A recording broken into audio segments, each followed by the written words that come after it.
Selamat siang, bismillahirrahmanirrahim. Assalamualaikum warahmatullahi wabarakatuh. Kembali lagi di mata kuliah Hukum Tata Negara bersama saya Dian Kuspratiwi. Pada siang hari ini kita akan membahas materi lanjutnya terkait dengan sejarah ketatanegaraan di Indonesia.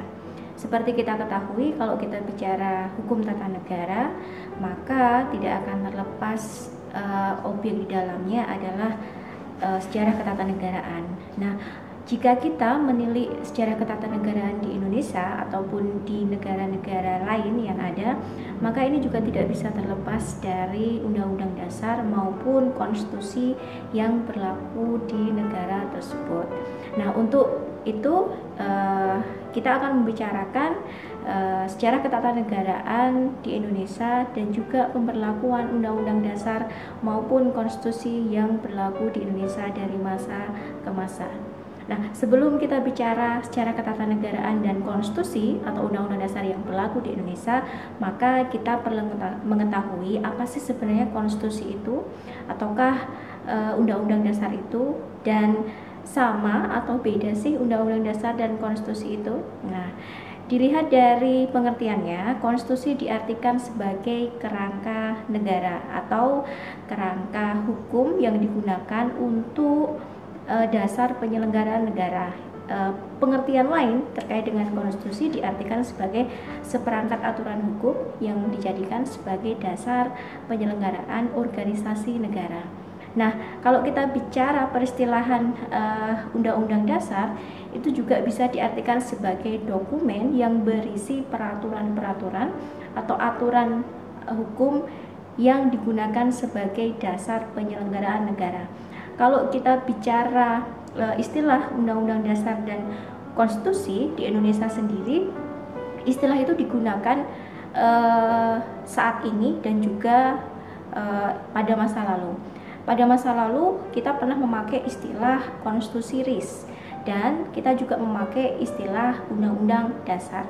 Lantas sebenarnya antara konstitusi dan Undang-Undang Dasar itu sama atau beda sih?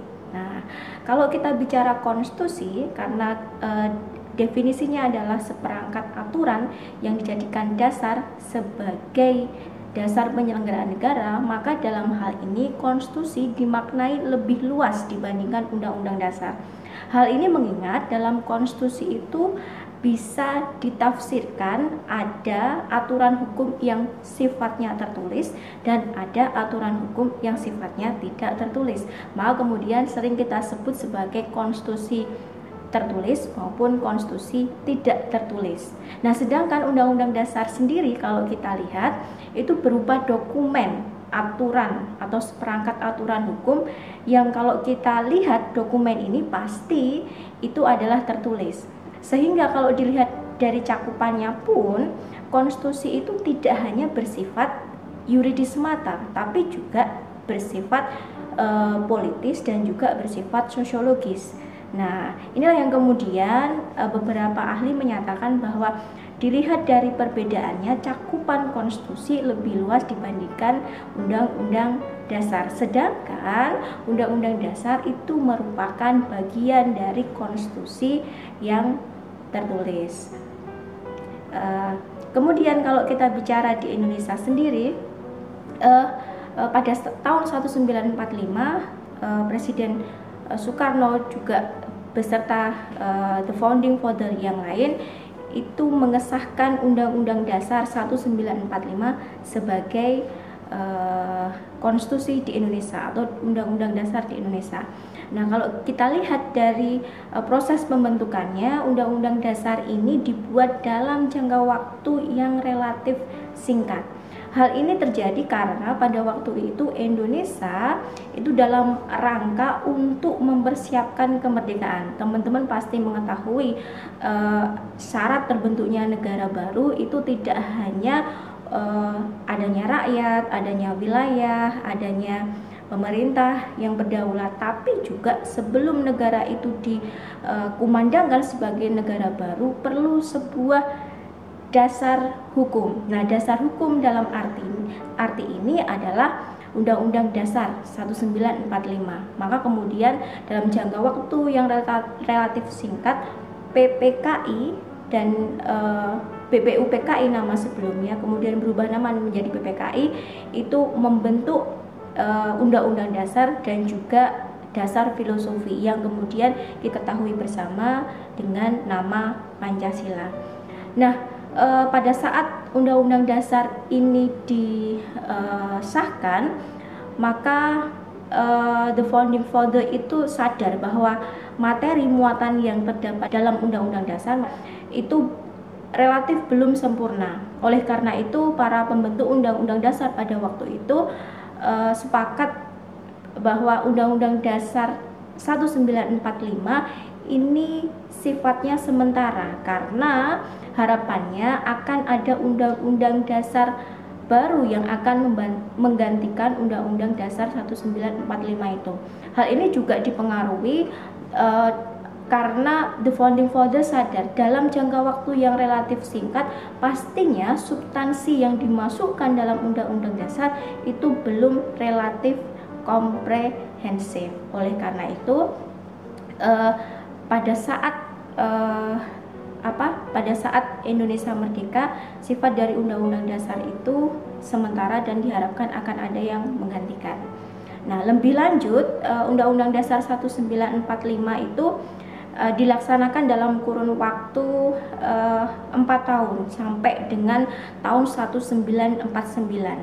Nah, 1949 ini Indonesia kemudian berubah ke konstitusi RIS.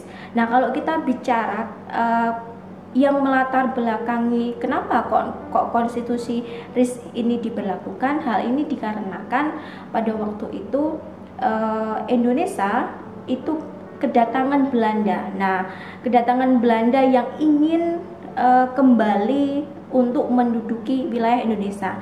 Nah, pada waktu itu kemudian perwakilan Belanda, kerajaan Belanda, BFO dan kemudian perwakilan negara Indonesia itu mengadakan perundingan di Den Haag yang kemudian disepakati bahwa antara Indonesia dan kerajaan Belanda itu dibentuklah sebuah negara uni yang kemudian terbentuklah negara Republik Indonesia Serikat yang kita kenal dengan istilah RIS. Nah, munculnya RIS, terbentuknya RIS di Indonesia ini menjadi hal yang problematik. Hal ini dikarenakan pada tahun 1945 sendiri kita sepakat bahwa bentuk negara kita itu adalah bentuk negara kesatuan.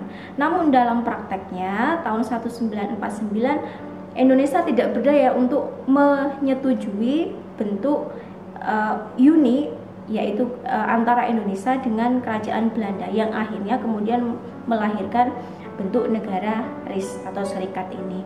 Nah, maka kemudian banyak pihak ataupun masyarakat Indonesia seluruhnya itu mendesak Presiden Soekarno dan juga tokoh-tokoh bangsa yang lain untuk kembali ke bentuk negara kesatuan. Nah, kemudian tahun 1950 Indonesia kembali ke bentuk negara kesatuan. Akan tetapi yang menarik itu tahun 1950 Indonesia ternyata tidak kembali ke Undang-Undang Dasar 1945. Nah, tahun 1950 ini Indonesia memberlakukan Undang-Undang Dasar sementara 1950. Nah, yang menjadi pertanyaan adalah kenapa Undang-Undang Dasar 1950 diberlakukan pada waktu itu? Dan kenapa sifat dari Undang-Undang Dasar ini sifatnya sementara? Kita lanjutkan di diskusi kita di pertemuan mendatang. Sampai jumpa. Wassalamualaikum warahmatullahi wabarakatuh.